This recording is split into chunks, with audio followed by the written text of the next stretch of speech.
Screen தெரியுதாம்மா?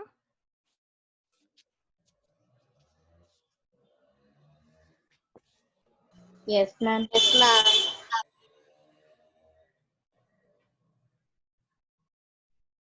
Okay, so நம்ம என்ன பார்த்தோம் அப்படின்னா, we saw the inoculum, that is நோய் ஆக்கத்தின் படிகளை நம்ம பார்த்துட்டு வந்தோம். ஸோ முதல்ல வந்து இனாக்குலம், தென் உட்புகுதல், பெனட்ரேஷன், இனாக்குலேஷன், பெனட்ரேஷன், இதுதான் நம்ம பார்த்துட்டு இருக்கோம் இப்போ. பெனட்ரேஷன் இஸ் நேரடியாக உட்புகுதல். ஸோ அதுதான் மோஸ்ட் காமன். ஃபஞ்சை, பூஞ்சைகளுக்கும் நூற்புழுக்களுக்கும் இருக்கக்கூடிய ஒரு உட்புகுதல் முறை தான் நேரடியான உட்புகுதல், டைரக்ட் பெனட்ரேஷன் அப்படின்னு சொல்லுவோம். ஸோ பூஞ்சைகள் என்ன பண்ணும் அப்படின்னா, ஃபைன் ஹைஃபா ப்ரொடியூஸ் பண்ணும். ஸ்போர்கள் முளைப்பதால் மென்மையான அந்த ஹைஃபா தோன்றி, இழை தோன்றி, அதன் மூலமாக உள்ள போகும். அப்ரிசோரியம் ஒன்று ஃபார்ம் பண்ணும், ஹாஸ்டோரியா அப்படிங்கிற ஒரு உடலம் ஃபார்ம் பண்ணும். ஸோ இந்த மாதிரி different types of body parts உருவாக்கி அது உள்ளே நுழையும். மோஸ்ட்லி வந்து சில சமயம் என்ன ஆகும் அப்படின்னா, ஒரு அந்த ஸ்போர்கள் வந்து இலைகள்ல விழுவதால அது ஒரு வாட் டு சே ஒரு என்சைம் ப்ரொடியூஸ் பண்ணும். நொதிகள் மூலமாக அந்த எந்த தாவர பாகத்துல அந்த பகுதியில விழுந்திருக்கோ அந்த பகுதியில சில நொதிகளை வந்து உற்பத்தி செய்யும் இந்த பேத்தோஜன், இந்த தொற்றுக்கிருமி. ஸோ அந்த நொதிகளின் விளைவாக என்ன ஆகும்னா, அந்த பாகம் வந்து கொஞ்சம் சாஃப்டன் ஆகும். தட் இஸ் செல் சுவர் வந்து சிதைவுறும். எந்த பாகத்துல அந்த அந்த தொற்று வித்து விழுந்திருக்கிறதோ அந்த பாகம் வந்து கொஞ்சம் சாஃப்டன் ஆகும், லூசன் ஆகும். ஓகே, தளர்வடையும். ஏன் அப்படின்னா, செல் சுவர் வந்து சிதைவுறும் அந்த பாகத்துல. Because the enzymes are produced by some enzymes are produced by the fungi or the bacteria. cellulase இல்லைன்னா pectinase enzyme, செல் சுவர்களை சிதைவுற செய்யும் சில நொதிகள் வந்து இந்த தொற்றுக்கிருமிகள் வந்து உற்பத்தி செய்யும். ஸோ அதன் விளைவாக அந்த தாவர பாகம் வந்து தளர்வடைந்து தானாக வந்து ஈஸியா அந்த ஸ்போர், இந்த வித்து வந்து இந்த இழை உடலம் வந்து உள்ளே நுழைவதற்கான பாதையை வகுத்து கொடுக்கும். ஸோ அதுதான் most ஃபஞ்சை they soften the cell wall by an enzyme. So they will form, some fungi form apresorium. அதான் நான் வந்து இங்க சொல்லிட்டு இருந்தேன், காமிச்சிட்டு இருந்தேன் உங்களுக்கு. சிலது வந்து ஹாஸ்டோரியா மூலமாக உட்புகும். சிலது வந்து it produces, it goes inside, cell இடைகளுக்கு இடையே போய் ஹாஸ்டோரியா போன்ற உடலத்தை தோற்றுவித்து செல்களுக்குள்ள இருக்கிற ஊட்டச்சத்தை வந்து உறிஞ்சிக்கும். இன்னொன்னு வந்து சில பூஞ்சைகள் என்ன பண்ணும் அப்படின்னா, அந்த வித்து வந்து விழும்போது it germinates to form the germ tube அப்படின்னு சொல்லும். இதுக்கு வந்து இந்த வாட் டு சே இந்த வளர் குழாய் அப்படின்னு சொல்லுவோம். ஜெர்ம் டியூப்னா என்னன்னா வளர் குழாய். ஸோ ஜெர்ம் முளைத்து அதன் மூலமாக வெளிவரக்கூடிய இந்த மென் இழை ஜெர்ம் டியூப் வந்து என்ன பண்ணும்னா, இதை வந்து ஒரு அப்ரசோரியம் அப்படின்ற ஒரு பாகத்தை தோற்றுவிக்கும். இதுதான் அந்த அப்ரசோரியம்ங்கிற பாகம். ஓகே, இது வந்து கொஞ்சம் தட்டையா இருக்கும். இது என்ன பண்ணும் அப்படின்னா, இந்த வித்தை வந்து நல்லா ஒட்டிக்கும்படி செய்யும். So apresorium is a part of the fungus which helps the germinated spore to get fixed tightly over the substratum. So அந்த எந்த தளத்துல விழுந்திருக்கோ, எந்த இடத்துல விழுந்திருக்கோ, அது வந்து அப்ரசோரியம்ங்கிற அந்த உடல பாகம், பூஞ்சை உடல பாகம் வந்து ஒட்டி கொள்ளும்படி செஞ்சிடும். ஸோ ஒட்டி கொள்ளும் போது செஞ்ச அப்புறம் என்ன பண்ணும் அப்படின்னா, that means the spore is tightly fixed onto the leaf. அந்த தாவர பாகத்தில் மேல் நன்றாக ஒட்டி கொண்டு விட்டது. So then what happens, it will send an infection peg or penetration peg அப்படின்னு சொல்லுவோம். உட்புகும் கருவி ஒன்றை வந்து தோற்றுவிக்கும். ஸோ அந்த அப்ரிசோரியம் பாகமானது என்ன செய்யும் அப்படின்னா, ஒரு உட்புகும் கருவியை தோற்றுவித்து அதன் மூலமாக அத இழை வந்து முழுவதுமாக, அந்த பூஞ்சை உடலம் வந்து முழுவதுமாக உள்ளே நுழைந்து விடும். ஸோ செல்லாக இழைகளாக, செல்லுக்குள்ளேயே இழைகளாக வாழ ஆரம்பிச்சிடும். So this is another way of penetration, direct penetration நான் சொன்னேன் இல்லையா அது. ஆனா செகண்ட் பெனிட்ரேஷன் உட்புகும் வழி வந்து through natural openings, that is இயற்கை துளைகள் வழியே உட்புகுதல். ஸ்டொமேட்டான்னு சொல்லணும் இல்லையா, இலை துளைகள். அப்புறம் லென்டிசல்கள், தட் இஸ் பழங்கள்ல, தண்டுகள்ல, கிழங்குகள்ல வந்து சில இடங்கள் வந்து தளர்வாக இருக்கும். தட் இஸ் கேஷியஸ் கேஸ் எக்ஸ்சேஞ்ச்காக, காற்று பொதுவாக வந்து காற்று பரிமாற்றத்துக்காக வந்து இயற்கையாகவே வந்து சில தாவரங்கள்ல தண்டு பகுதியிலயும் கிழங்கு பகுதியிலயும் லென்டிசெல்ஸ்ன்னு இருக்கும், துளைகளா இருக்கும். தளர்வு செல் தட் இஸ் தளர்வுடைய பாகங்கள் இருக்கும், அதுதான் லென்டிசெல்ஸ் சொல்லுவோம். செல் இடைவெளி நிறைந்த தளர்வுடைய பாகங்கள். இதன் மூலமாகவும் இந்த தொற்றுக்கிருமி உள்ளே நுழையலாம். இல்லைன்னா ஹைடத்தோடுகள் அப்படின்னு இருக்கும். Hydathodes are permanently open pores at the margins and tips of leaves. சில தாவர இலைகளின் நுனிப்பகுதி விளிம்புல வந்து பர்மனன்ட்லி ஓப்பன் பிளேசஸ் இருக்கும், பர்மனண்டா வந்து துளைகள் இருக்கும். இதைதான் ஹைடத்தோடு அப்படின்னு சொல்லுவோம். ஸோ இதன் மூலமாகவும் இது நுழையலாம், உட்புகுதல் நடைபெறலாம். ஓகே. அதர்வைஸ் இததான் இயற்கை திறவுகள்னு சொல்லுவோம், லென்டிசல்ஸ்ன்னு. இந்த இடத்துல வந்து தாவர பாகம் வந்து கொஞ்சம் தளர்வு செல்களால் இருக்கும். ஸோ ஈஸியா உள்ளே நுழையலாம் இலை துளைகள் மூலமாக. ஹைடத்தோட் சில தாவர இலைகள்ல பாத்தீங்கன்னா நுனியில வந்து வாட்டர் டிராப்லெட்ஸ் இருக்கும். ஸோ வாட்டர் டிராப்லெட்ஸ் இருந்தாலே ஈஸியா வந்து இந்த பேத்தோஜன்ஸ் வந்து உள்ளே நுழைந்துடும். சில லென்டிசல்ஸ் தண்டுகள்ல கிழங்கு பாகங்கள்ல இருக்கும். இததான் இயற்கை திறவுகள்னு சொல்லுவோம். அடுத்தது மூன்றாவதா இருக்கக்கூடிய உட்புகுதல் முறை வந்து சிராய்ப்புகள் மூலமாக. So various types of wounds. காற்றின் மூலமாக பக்கத்துல இருக்கிற தாவரங்கள்ல சில சிராய்ப்புகள் ஏற்படலாம். இல்லைன்னா கார்டனிங் டூல்ஸ், நம்ம வந்து டூல்ஸ் சிசர்ஸ் யூஸ் பண்ணுவோம், இந்த கத்திரி இல்லைன்னா வெட்டுவதற்காக பயன்படுத்தப்படும் சில கருவிகள் மூலமாக சில சமயம் தாவர பாகங்கள்ல சிராய்ப்புகள் ஏற்படலாம். ஸோ இந்த மாதிரி இணை துணை வேர்கள் வந்து வெளிவரும்போது சில சமயம் வந்து நேச்சுரல் கிராக்ஸ்ன்னு சொல்லுவோம், தட் இஸ் இயற்கையான விரிசல்கள் ஏற்படலாம். ஸோ விரிசல்களின் மூலமாக தண்டுல ஏற்படும் விரிசல்கள் இல்லைன்னா வேர்களில் ஏற்படும் விரிசல்கள் மூலமாக இந்த இனாக்குலம், இந்த பஞ்சை தொற்றுக்கிருமிகள் உள்ளே நுழையலாம். ஸோ சில சமயம் வந்து பூஞ்சைகளின் செயல்பாட்டுகளால் கூட திறவுகள் ஏற்படலாம். ஸோ இதன் மூலமாக உட்புகுதல் நடைபெறலாம். ஸோ இதுதான் வந்து பெனிட்ரேஷன் த்ரூ வூண்ட்ஸ் அப்படின்னு சொல்லுவோம், சிராய்ப்புகள் அல்லது காயங்களின் வழியாக உட்புகுதல். ஸோ நம்ம 3 விதமான உட்புகுதலை பார்த்தோம். One is direct penetration, one is penetration through natural openings, the third one is penetration through wounds, சிராய்ப்புகள் மூலமா. ஸோ மூன்றாவது ஃபர்ஸ்ட் ஒன் இனாக்குலம் பார்த்தோம், செகண்ட் ஒன் பெனிட்ரேஷன். ஓகே, உட்செலுத்துதல், உட்புகுதல், அப்புறம் இன்ஃபெக்ஷன், நோயாக்கம். இதுதான் மூன்றாவது நிலை. நோய் தாக்கத்தின் மூன்றாவது நிலை தான் இன்ஃபெக்ஷன். ஸோ இங்க வந்து என்ன நடக்குதுன்னா establishment of pathogen with the vulnerable cells. So எந்த தாவரத்தின் எந்த பாகம் வந்து வீரியமற்று இருக்கோ அந்த இடத்துல அந்த நோய் கிருமி வந்து நன்றாக இருந்து வளர்ந்து நோயை உருவாக்கும் விதமாக இருக்கும்.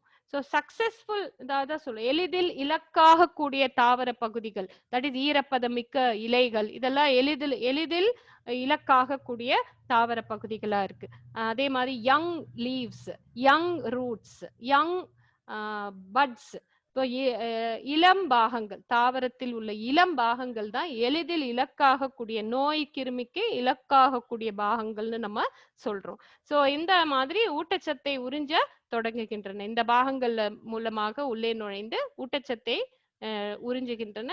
இதற்கு தான் தொற்று நிறுவுதல் அப்படின்னு பேர், establishment of the pathogen inside the host. தொற்று நிறுவுதல், தட் இஸ் நிலையான தொற்று நிறுவுதல் காரணமாகத்தான் நோய் அறிகுறிகள் தோன்றுகின்றன. So successful infection will only produce the symptoms. Sometimes தொற்று கிருமி தாவரத்துக்குள்ள இருக்கும் ஆனா அறிகுறி எதுவும் இருக்காது. That means it is not establishing the relationship with the host. So நோய் தொற்றுக்கும் அந்த தாவர ஓம்புரிக்கும் நடுவுல இடையில வந்து சக்சஸ்ஃபுல் எஸ்டாப்ளிஷ்மெண்ட், நோய் நிறுவுதல் அப்படின்னு சொல்லுவோம் இல்லையா, அது நன்றாக வளரக்கூடிய சூழல் வந்து அந்த நோய் தொற்று நன்றாக வளரக்கூடிய சூழல் தாவரத்துக்குள்ள இருந்தாதான் சக்சஸ்ஃபுல் இன்ஃபெக்ஷன் உருவாக்க முடியும். ஸோ அதன் மூலமாக தான் அறிகுறிகள் தோன்றும். It will produce the symptoms. So இதுக்கு வந்து இன்குபேஷன் பீரியட்னு ஒன்று இருக்கு, நோய் அரும்பு காலம் அப்படின்னு. இப்போ எப்படி கரோனாக்கு வந்து 14 டேஸ் நோய் அரும்பு காலம்னு சொல்றோம் இல்லையா, 14 டேஸ்க்கு அப்புறம் தான் வந்து அறிகுறி தெரியுது,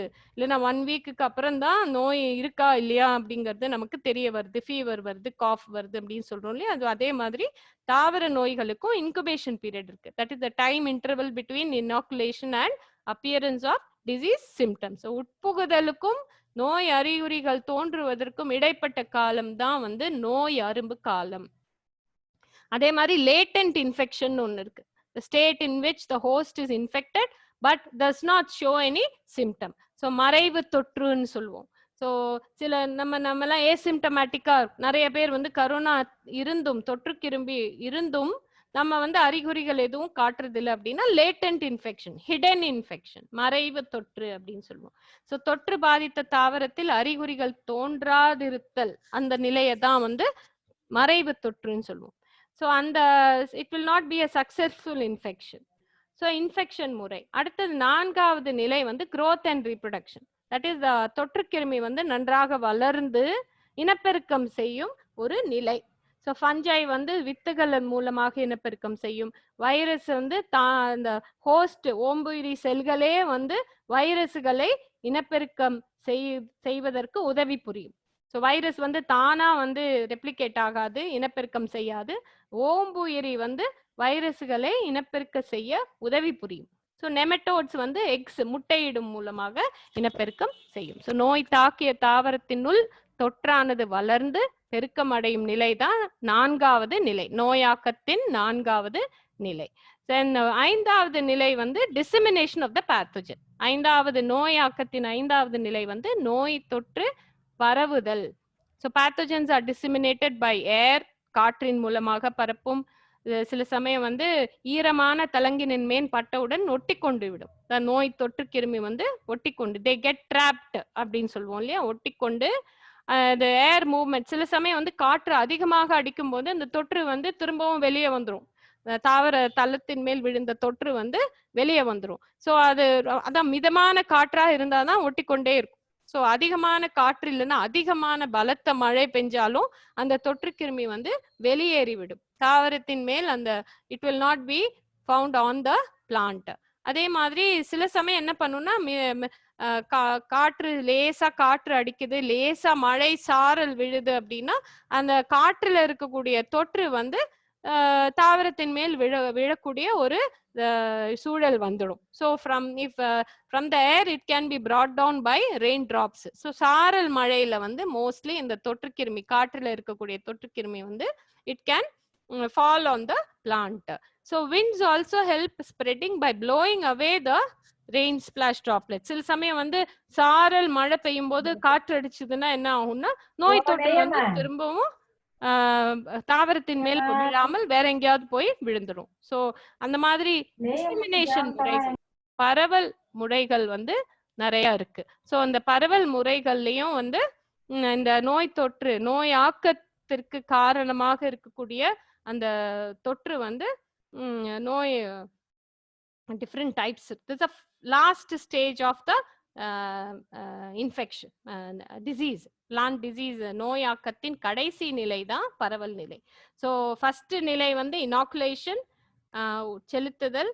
அப்புறம் செகண்ட் நிலை வந்து பெனிட்ரேஷன், உட்புகுதல். தேர்ட் நிலை இன்ஃபெக்ஷன்.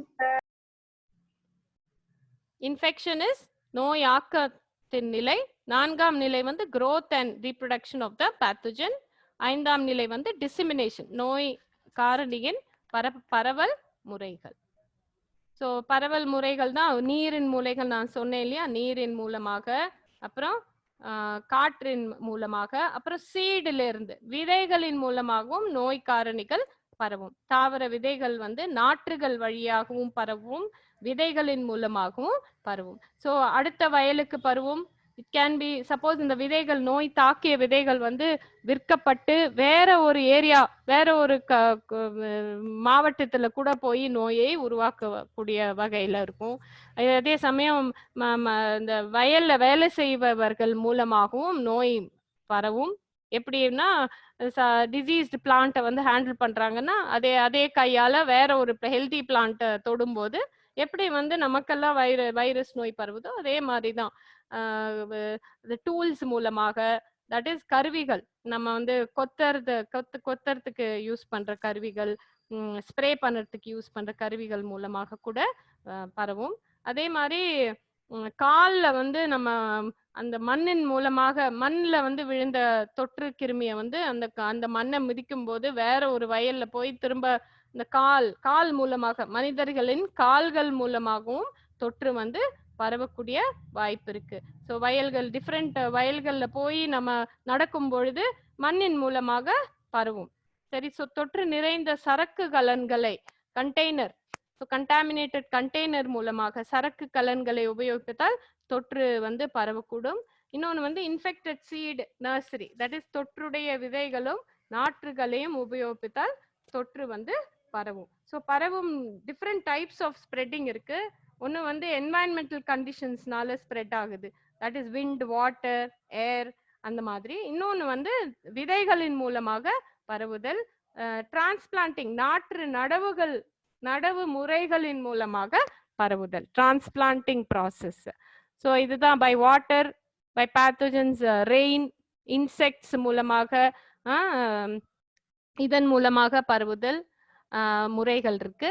இன்னொன்று வந்து அதான் என்வாயன்மெண்டல் கண்டிஷன்ஸ் சொன்னேன் இல்லையா, மாய்ஸ்சர் இருக்கு, டெம்பரேச்சர் இருக்கு, பரவும் வழிகள் இருக்கு, பரவல் காரணிகள், சாயில் பிஹெச், ஸோ மற்ற காரணிகள், இதெல்லாம் தான் வந்து சூழல் தொற்றுகளை ஊக்குவிப்பதில் உதவி புரியும் சூழல் காரணிகள் அப்படின்னு சொல்லுவோம், சூழல் காரணிகள்.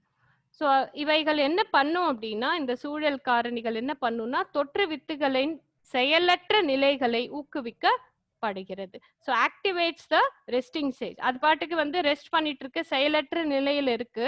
அது வந்து நோய் உருவாக்க முடியாத நிலையில இருக்கு, செயலற்ற நிலையில இருக்கு, டார்மென்ட் ஸ்டேஜ்ல இருக்கு அந்த பூஞ்சையின் வித்து. அது என்வாயன்மெண்ட் என்ன பண்ணும் அப்படின்னா, சூழல் என்ன பண்ணும்னா அதை வந்து ஊக்குவிக்கும், அந்த செயலற்ற நிலையிலிருந்து வெளிவருவதற்காக ஊக்குவிக்கிறது. ஸோ அது செயலற்ற நிலையிலிருந்து வெளியே வந்துருச்சுன்னா நோயை உருவாக்கும் திறனுடையதா ஆயிடுது. So it comes out from the dormant stage. So it affects germination of spores. இன்னொன்று வந்து வித்துக்களின் முளைப்பு தன்மையை, ஊடுருவல் தன்மையையும், அந்த நீரானது இல்லைன்னா அதிக ஈரப்பதம் வந்து வித்துகளின் முளைப்பு தன்மையை அதிகரிக்கும். ஸோ இந்த நீர், வாட்டர், அந்த மாய்ஸ்சர், ஈரப்பதம் வந்து என்ன பண்ணும் அப்படின்னா இந்த வித்துகள் வந்து முளைக்க செய்து விடும். ஸோ வித்துகளாகவே இருந்தா நோய் உருவாக்க போறது இல்லை, வித்துகள் முளைப்பதனாலதான் உள்ளே போய் நோயை உருவாக்குது. So the environment plays a role in germinating the spores. இந்த லீஃப்ல வந்து வாட்டர் இருக்கிறது வந்து ரொம்பவே முக்கியமான காரணியா இருக்கு நோய் உருவாக்கத்திற்கு. ஹியூமிடிட்டி, ஈரப்பதம், இலைகளின் ஈரப்பதம் தான் நோய் தொற்றின் அழகாக கருதப்படுகிறது. So it distributes the inoculum. Leaf wetness is the best indicator. ஒரு இலைகள் ஈரப்பதமாக இருந்தாலே நோய் உருவாக்கத்திற்கு ஒரு மிக முக்கிய காரணமாக சூழலாக ஆகிவிடுது. இதுதான் environmental factors which help in the disease. The temperature, வெப்பம், soil pH, okay, தொற்றின் வளர்ச்சி விகிதத்தை பாதிக்கிறது, affects the growth rate. Some pathogens adapted to certain temperatures. சில தொற்று காரணிகள் வந்து வெப்பத்துக்கு ஏற்றவாறு தங்களது வளர் நிலைகளை மாற்றிக்கொண்டிருந்தா. ஃபர்ஸ்ட் நான் அடாப்டபிலிட்டி அப்படின்னு சொன்னேன், இணக்க திறன் அப்படின்னு சொன்னேன். ஸோ சாயில் பிஹெச், நிறைய வந்து மண்ணால் பரவும் தொற்று காரணிகளுக்கு முக்கியமான வளர் சூழல் தான் இந்த soil pH. So soil pH அவைகளுக்கு சாதகமாக இருந்ததுன்னா நோய் உருவாக்கத்திற்கும் அது சாதகமாக மாறிவிடுகிறது. ஸோ அதர் ரீசன்ஸ்னா wide spread planting of genetically homogenous crops can favour and epidemic. அப்படின்னா மரபொத்த பயிர்களை, எல்லா பயிர்களும் ஜெனட்டிக்கலி மரபு வகையில ஒரே மாதிரி இருந்தால் நடுவதன் மூலம் தொற்று பரவல் ஊக்குவிக்கப்படலாம். So suppose all are genetically susceptible, எல்லாமே டாமினன்ட் ரிசசிவ் அப்படின்னு இருக்கு இல்லையா, எல்லாமே வந்து ஒடுங்கு பண்புடைய தாவரங்கள் வந்து ஒன்றாக ஒரே சமயத்துல நம்ம நடுறோம் அப்படின்னா அது வந்து ஈஸியா நோய்வாய்ப்படக்கூடிய காரணமாக இருக்கு. ஸோ மரபு வகை காரணங்களும் சில நோய்களை ஊக்குவிப்பதற்கு ஒரு காரணியாக இருக்கு. ஸோ இதுதான் வந்து ரிலேஷன்ஷிப்ஸ், நம்ம ஹோஸ்ட் பேத்தோஜன் ரிலேஷன்ஷிப்பை நம்ம இன்னைக்கு முதல் that initial parts of the host pathogen relationship வந்து நம்ம இப்ப பார்த்திருக்கோம். நம்ம இதோட நம்ம முடிக்கலாம். Next we will go in detail in the next class. Okay, so நான் அந்த கிளாஸ் ரூம்ல போட்டுடுறேன், நீங்க அப்புறமா பார்த்துக்கோங்க. சரியாமா? Any doubts you have?